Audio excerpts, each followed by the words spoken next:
know who we are. You know who we are. We are QPR.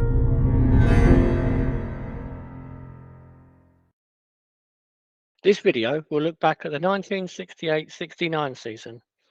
Not the greatest in the club's history, but still a momentous one, as the club were in the top flight for the first time in our history. The two seasons from 1966 to 68 had been by far the most successful period in the club's history up to that point, as we won the League Cup and achieved back-to-back promotions to reach the top flight. It was the start of a new era for QPR, a club who had been in the lower leagues throughout their history. It was now in the big time, and they would spend most of the next 30 years in the top flight of English football. It happened so quickly, the club was not really ready for the top flight, and the 68-69 season was statistically one of the worst in our history. If it could go wrong, it did go wrong. Star man Rodney Marsh was injured in pre-season and ruled out until November. The club decided to not bring in a replacement and instead invested in the stadium, erecting the South Africa Road stand at a cost of £150,000.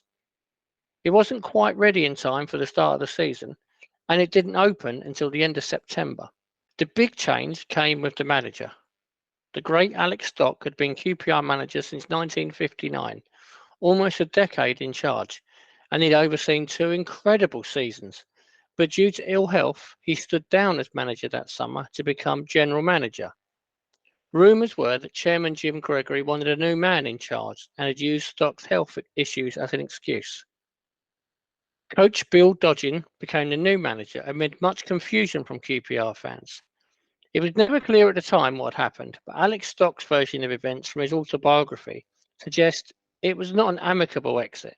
During the summer I tried to get to the bottom of my problem. I so desperately wanted to pin up that first team on the opening day of the season. I did the round of specialists and ended up in the Brompton hospital where a doctor delivered an analysis I didn't want to hear. "You have overworked, old son, take 3 months off." 3 months! I said, I can't afford to be out of work that long. I immediately went home and suffered my worst asthma attack. So I was carted back to hospital and stayed there when that season I had dreamt about from the day I entered management at Yeovil in 1946 kicked off. For someone who is a bit of a worry guts and a workaholic, it was a nightmare. I felt cut off and lonely. At the back of my mind was Jim Gregory. My mind kept going back to the club's chairman, who was a very ambitious man. He had been good for the club from the start, injecting money to keep the side together, and persuading me not to resign 18 months before the League Cup triumph when I thought about resigning by financing a number of deals. But the more success we had, the more I felt that Jim fancied himself as the manager. And there was one thing in the way: me. Jim knew I always had to be the boss of the team. My fears only got worse when no one came to see me in hospital or at home as I was convalescing. And then, at the secretary and manager's dinner in London, I discovered that Jim had offered the manager's job to Bill Dodgin, my number 2. I should have quit there and then put myself on the market, but I didn't and clung onto my team. So there was still the expectation that Stock would return at one point, but with a new man in charge, there was still huge excitement in Shepherd's Bush as QPR hosted a top flight game for the first time. Leicester City were the visitors, and the Rangers side had a familiar look. Ron Springett started in goal, with Bobby Finch, Alan Harris, Ian Watson and Tony Hazel at the back. Frank Sibley made his first start since an injury in November 1967, whilst Alan Wilkes replaced the injured Rodney Marsh. Les Allen was on the bench, and the Match of the Day cameras were there to cover this momentous day. Day the Queen's Park Rangers have waited over 80 years for the club's emergence at last as a First Division side, and they've taken their place alongside the richest and most famous clubs in the land after 2 years of success that's equal the 32 years old record of Charlton Athletic in moving from the Third Division to the First Division in only 2 seasons. The very swiftness of their promotion has brought its problems, and this afternoon Queen's Park Rangers' homely little ground at Loftus Road is not yet ready for its place in the big league, and this through no fault of the club itself, who made frantic efforts to have their new £200,000 stand finished, but were finally beaten by a strike that delayed the delivery of steel and then by bad weather that held up construction work. Well, now their visitors this afternoon for the first ever First Division match to be played at Queen's Park Rangers are Leicester City. And they include the most expensive player in the history of the Football League. Wearing number 8 for Leicester City, Alan Clark, who cost £150,000 during the close season from Fulham.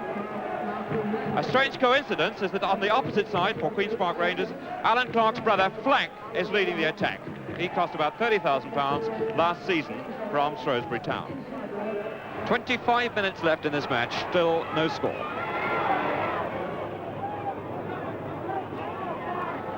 The news of Frank Clark, the Queen's Park Rangers centre forward, who's got a twisted knee. It's not thought to be too serious. Stringfellow, Clark, and Clark poaching there on the edge of the box, gets the sort of goal he's been bought for. Ian Morgan, Allen, Sibley, Ian Morgan, Sibley making the extra man on the right. Wilkes, Allen, and that's it. They're not a terrible start for QPR, with a hard-fought draw. But things quickly got worse with a heavy defeat at Leeds United. Alan Wilkes scored for QPR in a 4-1 defeat, before the team then lost 3-1 at Wolves. It was then back to Loftus Road as we faced Sunderland under the lights. And it was an entertaining evening. Les Allen and Frank Clark were on the score sheet for Rangers in a 2-2 draw. It was obvious the team needed to be strengthened, and former Chelsea and England striker Barry Bridges joined the club from Birmingham, adding some pace to the forward line. He made his debut against Manchester City at Loftus Road as the team looked for their first win of the season. Keane is up there as well. It goes to Keane, it goes to Bridges. A goal! A goal! Francis Lee. Neil Young, a neat little bit of play there through to Oakes. A shot there. Oh, great save by Kelly. Good boy. I wonder if Manchester City are wondering at this moment, how on earth do we beat this boy Kelly? Perhaps there's another chance coming up with this corner. Doyle's trying his luck, and it's there! They have beaten him! Another draw then, as the wait for a first top-flight win continued. And it would take a while to come. Rangers had been promoted with Ipswich, but were no match for the Tractor Boys, losing 3-0 at Portman Road. August ended with a trip to Highbury to face Arsenal, and saw a return to the team for Dave Clement. But it was another defeat. 2-1 this time, Alan Wilkes scoring for Rangers. We were out of the League Cup straight away with a 4-2 defeat at Peterborough, before a trip to Anfield to face the mighty Liverpool, which brought no further points. Chelsea then came to Loftus Road in mid-September. It would prove to be Keith Sanderson's final game for the club, an excellent hard-working midfield player who had a good career at Loftus Road. He played 124 times for Rangers, scoring 12 goals, including some key ones in the club's back-to-back promotion seasons. The West London derby wasn't a memorable final game for him, though, as an all-star Chelsea team with the likes of Peter Osgood and Alan Hudson ran riot, beating us 4-0, making it 5 defeats in a row. Back-to-back draws against Stoke and Southampton put an end to that losing run, but the team had failed to win any of their first 12 league games and were rooted to the bottom of the table. A trip to West Bromwich Albion to face the team we had famously beaten in the League Cup final didn't go as well as that day at Wembley, as the Albion seeks revenge. West Bromwich Albion kicking off at the Hawthorns. They're at home to Queen's Park Rangers, and who doesn't remember that shattering defeat of 2 seasons ago when 3rd Division QPR beat Albion in the League Cup final. This was the warm-up for Albion's revenge. But 1st Division Queen's Park have never quite lived up to their promise. Vic Leach, number 8, clears it, only to see Albion hammering back. And a lead up by Astle gives young Richard Hartford an opening for Albion's first.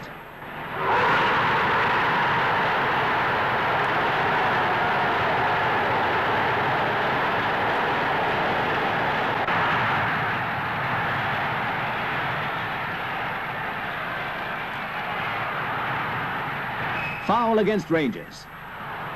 Tony Brown takes it. And Kelly's quick to snap it up. But the second is soon on its way from Ron Rees.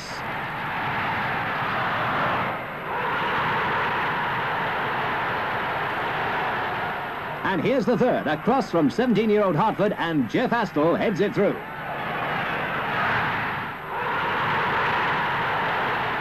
"3-0 at half-time. And it's Clark who's going to write the only optimistic chapter in this pretty sorrowful Rangers story. After a momentary confusion among Albion's defence, he scores Rangers' only goal.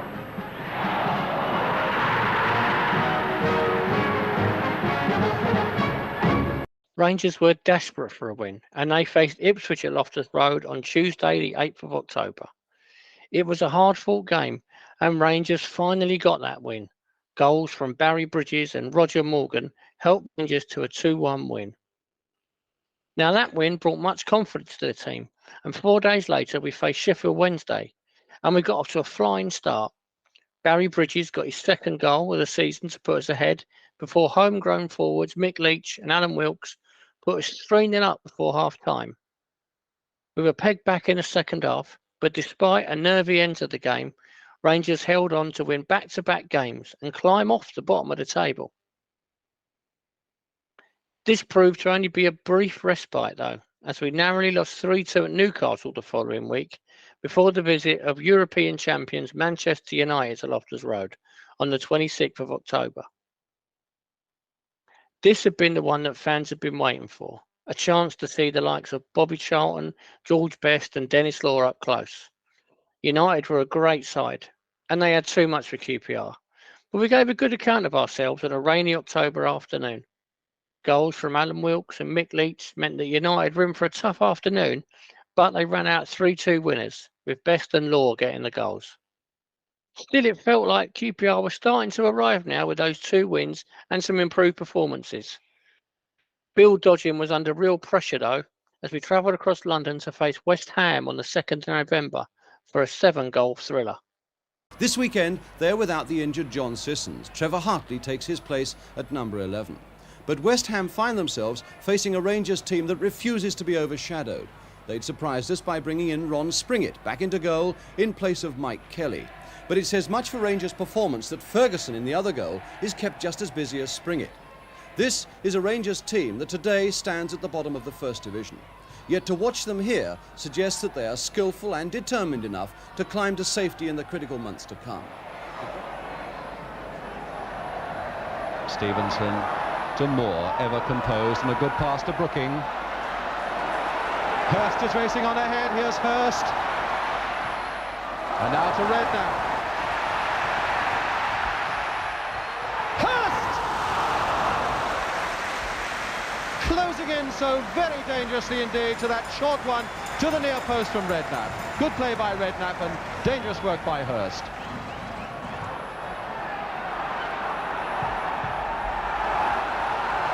Bobby Moore. And Bonds. And here's another one aimed at Hurst. And he's getting to it! Oh, again, so very close. And Springett was a little slow across his line to get that header from Jeff Hurst. But it was just a fraction wide. So in an inkling, we've seen the power of West Ham in attack. Stevenson. That's a clever, cool piece of play by Hazel.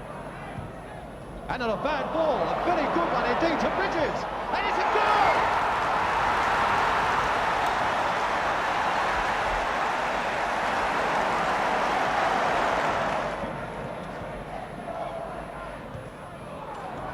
Hurst from Moore, looking ahead of him. Bobby Moore. Beautiful shot by Moore, just wide. Peters to Brooking.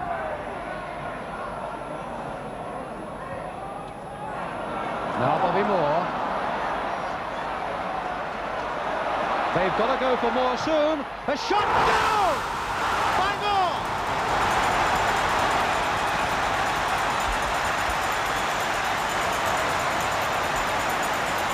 Certainly Hurst was being unfairly held by Hunt. There's Hurst. but it's a corner to West Ham. Brooking, and Peters is there!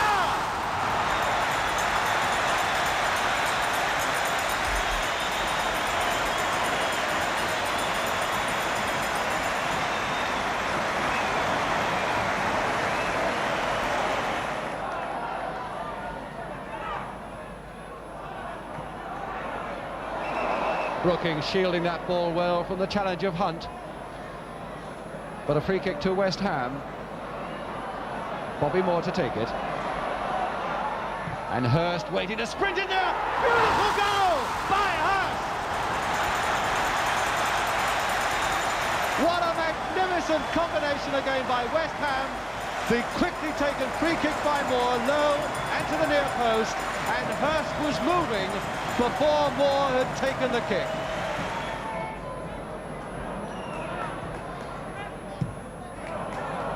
Peters, oh, good play by Peters and good running by Moore. Redknapp outside him, this is Brooking, and Hurst completely unmarked. Oh, and he missed it. And he's as puzzled as we are, I'm quite sure, Geoff Hurst. Good challenging there by Bridges, and a good pass up the wing here for Wilkes. Morgan's waiting in the middle, there's Morgan, is also neat, a beautiful goal!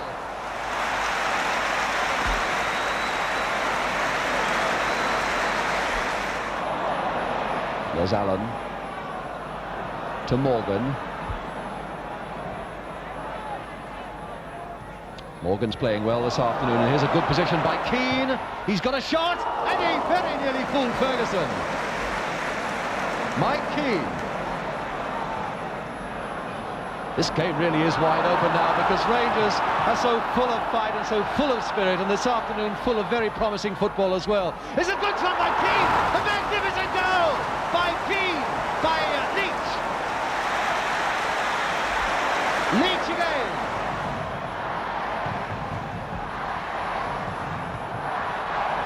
Well, I wonder what Ron Greenwood, the West Ham United manager, there he is on the right, sitting there, never shows his emotion, but he must be thinking all sorts of things at the moment, having seen his side give away a 2-goal lead. Hurst to Redknapp! Oh, what a goal! Oh, what a fantastic goal by Redknapp!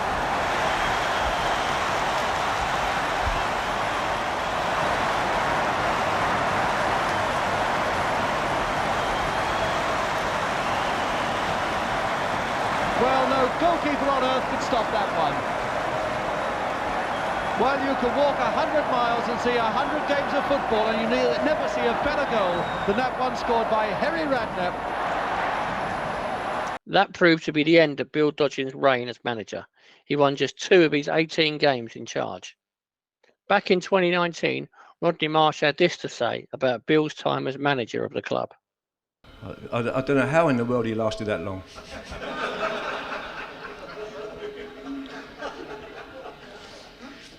Well, if you follow up on that, would be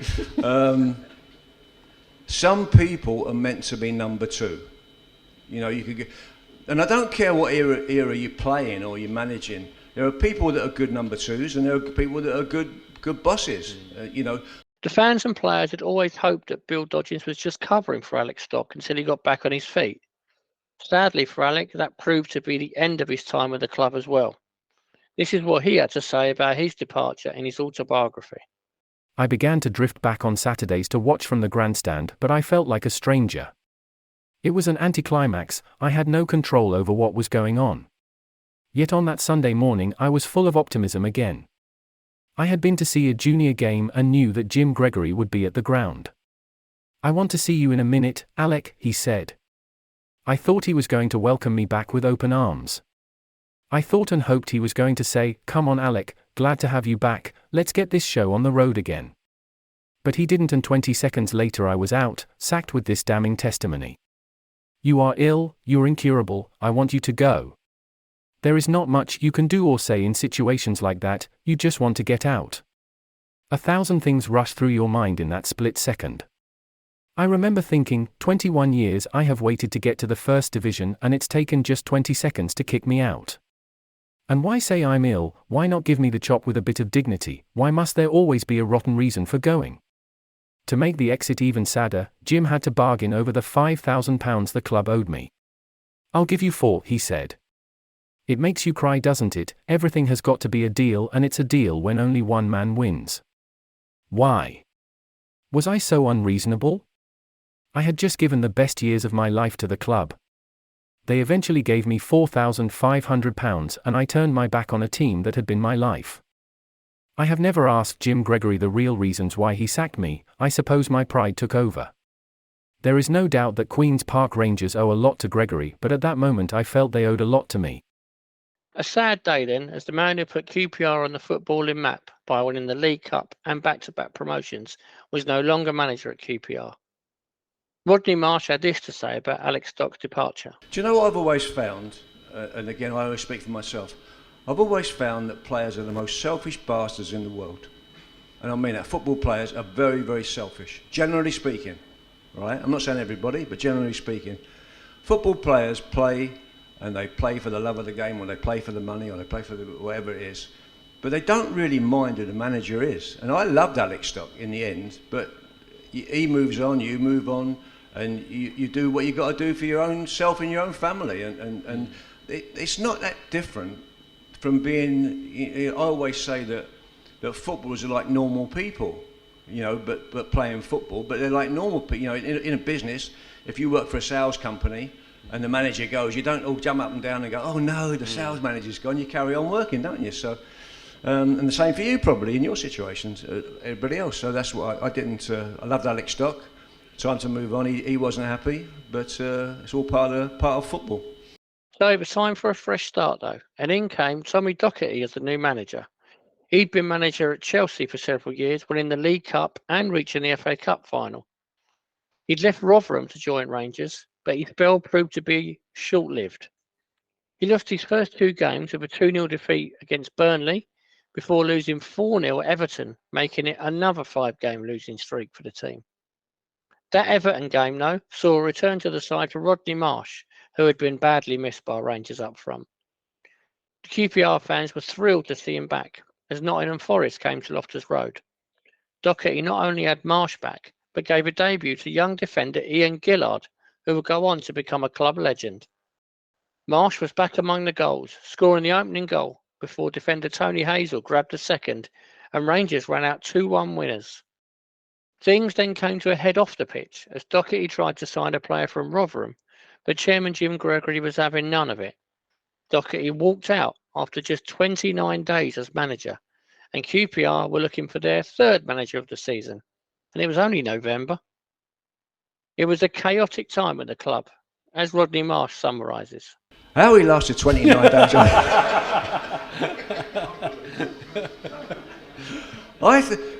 Do you know what? When Tommy Docherty joined the club, it was like a sketch out of Monty Python.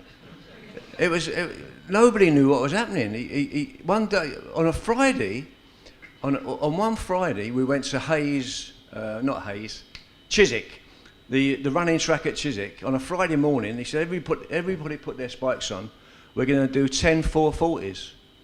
And everybody looked at each other and said, "What the fuck's that with 10 440s on a Friday morning?" So, but we all did it because we're professionals.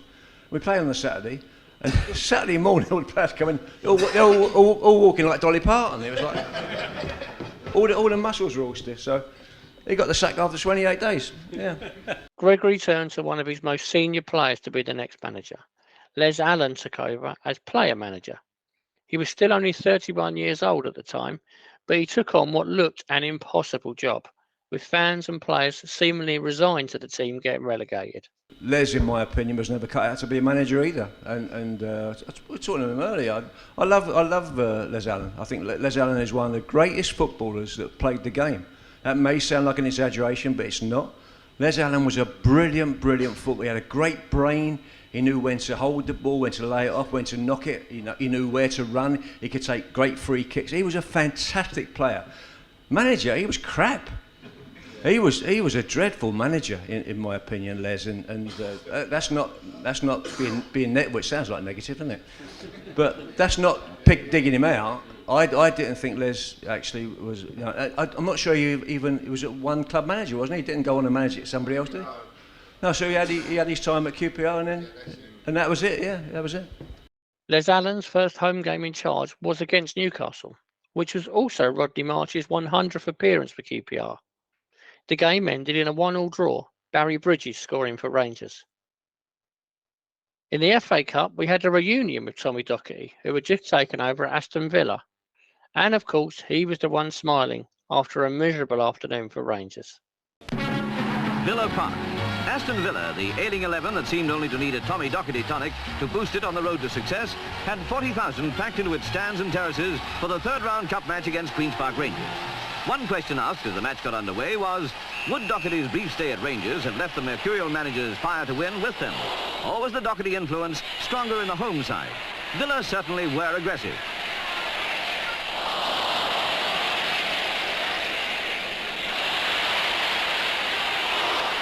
QPR made a business-like job of repelling the invaders and setting up their own storming attacks. Dunn had his work cut out in Villa's goal.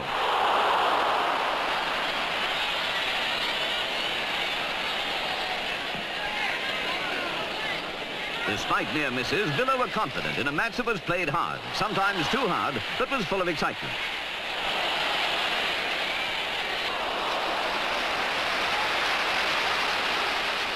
Rangers didn't seem to mind the crash-bang soccer and pressed for all they were worth. It paid off in the 39th minute through Ian Morgan.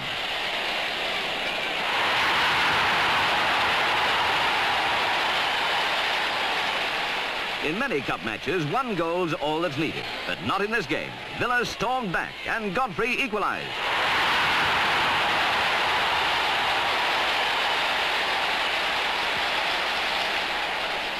By midway through the second half, it was clear that the Villa were playing all out to snatch the lead. And snatch it they did. A fantastic goal.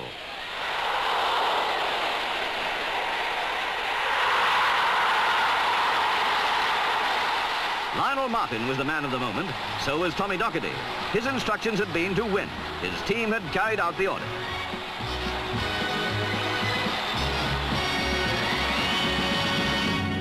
Rangers were in trouble and went on a long winless run as our hopes of staying up were pretty much over before we got started.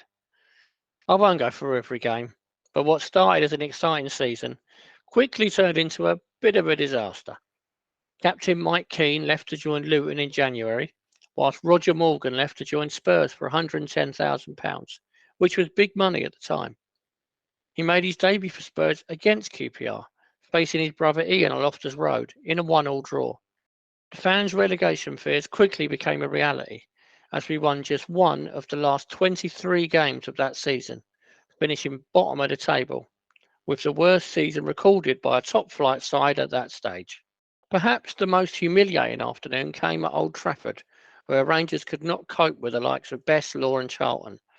And despite being just a goal down at half-time, we ended up losing 8-1. Future captain and manager Gerry Francis made his debut and impressed in a 2-1 defeat, before we travelled to Southampton looking to put an end to a run which had seen us go 19 games without a win and lose 8 in a row. Rangers stormed into a 2-goal lead at the Dell, Rodney Marsh and Barry Bridges on the score sheet. But we managed to find a way to lose still and absolutely threw it away in the second half, losing 3-2. 9 defeats in a row was a club record, and a draw at Sunderland on Easter Monday meant Rangers went 21 games without a win under new manager Les Allen. That run finally came to an end in a home game against Stoke City. England goalkeeper Gordon Banks was in goal for Stoke, but he couldn't keep out Mick Leach, who scored twice to earn us a much-needed victory. We finished the season at Chelsea, where Barry Bridges gave Rangers the lead against his old club, but we couldn't hold on and lost 2-1. So let's face it, not exactly the finest season in our history, but it was still a very important one. Rangers finished bottom of the table and were relegated along with Leicester City. Leeds United won the league title for the first time in their history, whilst Manchester City won the FA Cup. Third Division Swindon won the League Cup, following in QPR's footsteps. Ian Watson made the most appearances for Rangers that season, playing 44 times across the season, and he featured in every league game. Barry Bridges was our top goal scorer with 9 goals, all of them in the league. Mick Leach got 8, whilst Frank Clark scored 5. It was a record-breaking season for the club, but not in a good way. That 8-1 defeat at Man United remains our biggest ever away defeat, whilst our points total of 18 points is the lowest in our history. And just 3 points won away is our worst points return away from home in the club's history. Just to add to the misery, we also had our most ever away defeats in a season, with 18 in the league and 20 in all competitions. The 21-game run without a win remains the worst run in the club's history. Safe to say, things could only get better, really. We'd now had a taste of the top flight and knew what it was going to take to establish ourselves at the top table of English football. But the club was back in Division 2 and looking to rebuild and win back promotion to the First Division. I hope you enjoyed this video. If you did, give us a like and subscribe to the channel.